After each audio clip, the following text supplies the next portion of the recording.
विक्रम, अर्जुन और रमेश तीनों गहरे दोस्त थे। विक्रम और अर्जुन अपने अपने पेशे में व्यस्त रहते, लेकिन हर शाम वे अपने मोहल्ले के पुराने पीपल के पेड़ के नीचे मिलते। रमेश, जो फुटपाथ पर छोटी मोटी चीजें बेचकर गुजारा करता था, हमेशा उनके साथ समय बिताता। तीनों की दोस्ती इतनी गहरी थी कि मोहल्ले में उनकी मिसाल दी जाती थी। रमेश के पास भले ही धन नहीं था, लेकिन उसका मन उदार था।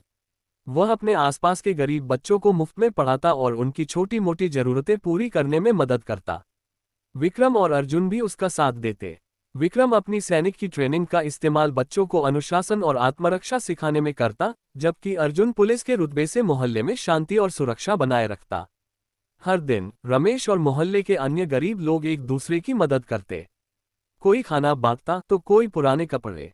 रमेश ने एक छोटा सा सहायता समूह बनाया, जहां लोग अपनी समस्याएं साझा करते और एक दूसरे का हल ढूंढते।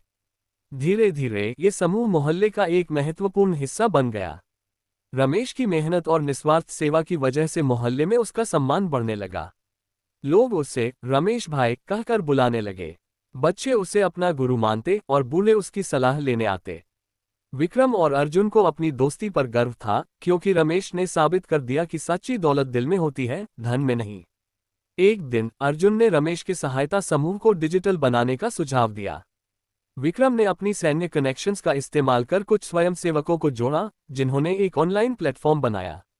इस सहायता नेटवर्क के जरिए रमेश का मॉडल पूरे देश में फैलने लगा। लोग इस नेटवर्क से जुड़कर एक दूसरे की मदद करने लगे।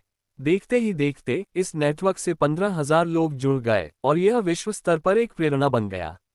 रमेश, जो कभी कुछ नहीं था, अब दुनिया भर में गरीबों की मदद का प्रतीक बन गया। विक्रम और अर्जुन हमेशा उसके साथ खड़े रहे और उनकी दोस्ती ने साबित कर दिया कि सच्चा रिश्ता और नेक इरादे दुनिया बदल सकते हैं।